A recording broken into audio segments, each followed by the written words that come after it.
Hello friends, welcome to my channel. आज मैं आपको जो जानकारी देने वाला हूं उस टॉपिक का नाम है सीटी स्कैन।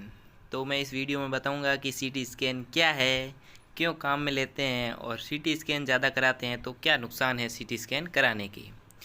तो यदि आप इस वीडियो को पूरा देखते हैं तो आपको इस रिलेटेड कोई डाउट नहीं रहेगा।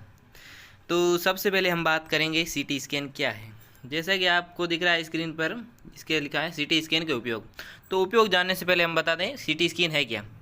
सीटी स्कैन एक जो मशीन ईसीजी आती है उसके जैसी ही मशीन है जिसमें जो रेज होती हैं वो निकलती हैं। और ईसीजी में तो क्या है कि इलेक्ट्रिक रेज होती है और कार्डियक के लिए होती हैं।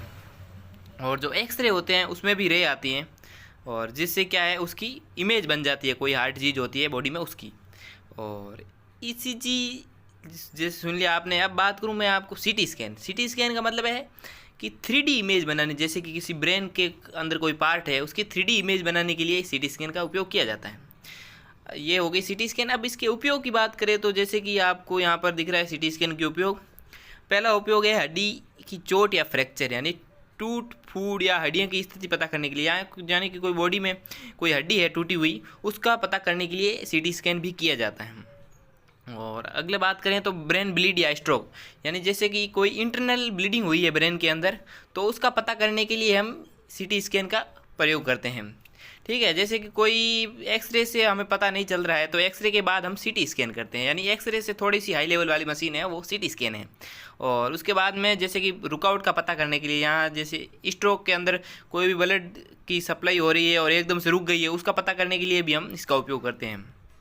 और अब तीसरी बात, जैसे कि यहाँ लिखा हुआ है कैंसर या ट्यूमर की जांच, गांठ या ट्यूमर का आकार और फैलाव देखने के लिए, यानी जैसे कि किसी बॉडी के पार्ट में कोई कैंसर हो गया है या किसी प्रकार की लिपोमा या गांठ हो गई है उसकी स्ट्रक्चर जानने के लिए, उसकी साइज जानने के लिए ये भी टेस्ट किया जाता है। और अब जैसे कि बात आपको दिख रहा है अंगों की बीमारी, यानी अंगों की बीमारी जैसे कि लिवर, किडनी, फेफड़े, आंतरिक अंगों की कार्य प्रणाली और समस्या जांचने के लिए, यानी सीटी स्कैन जैसे कोई अंग है, जैसे मान लो आप लिवर हो गया, इसकी आंतरिक संरचना, इनर स्ट्रक्चर होती है उसको देखने के लिए, यानी उसमें क्या स्वेलिंग है या नहीं, और अदर फंक्शन जानने के लिए।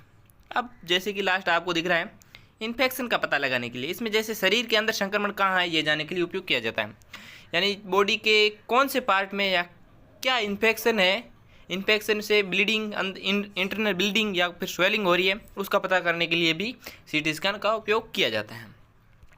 अब हम बात करते हैं कि ज़्यादा सीटी स्कैन करने से बॉडी में क्या हार्मफुल इफ़ेक्ट होते हैं और क्या नुकसान होते हैं बॉडी में, जिससे मतलब बार बार ये नहीं कराना चाहिए सीटी स्कैन। तो सबसे पहले आपको दिख रहा है रेडिएशन का असर, यानी ज़्यादा सीटी स्कैन कराने से हमें क्या है बॉडी में रेडिएशन का असर बढ़ जाएगा जिससे बहुत सारी बीमारियां उत्पन्न होती हैं। और बार बार ईसीजी या मतलब ये एक्सरे व सीटी स्कैन कराने से कैंसर का रिस्क भी बढ़ जाता है। और ड्यूरिंग प्रेगनेंसी और बच्चों के लिए बहुत हानिकारक होती है, क्योंकि ड्यूरिंग प्रेगनेंसी जो एक प्रेग्नेंट वुमेन होती है उसके अंदर फीटस होता है, उसको ये इस किरणों से बहुत ही नुकसान होता है। और कभी कभी एलर्जी या रिएक्शन, यानी जो स्किन है उस स्किन के ऊपर इस रे जो इसके निकलती है उसके कारण ये इन्फेक्शन और एलर्जी भी हो सकती हैं। तो आज के लिए बस इतना ही। Thank you for cooperate. मिलते हैं अगले वीडियो में।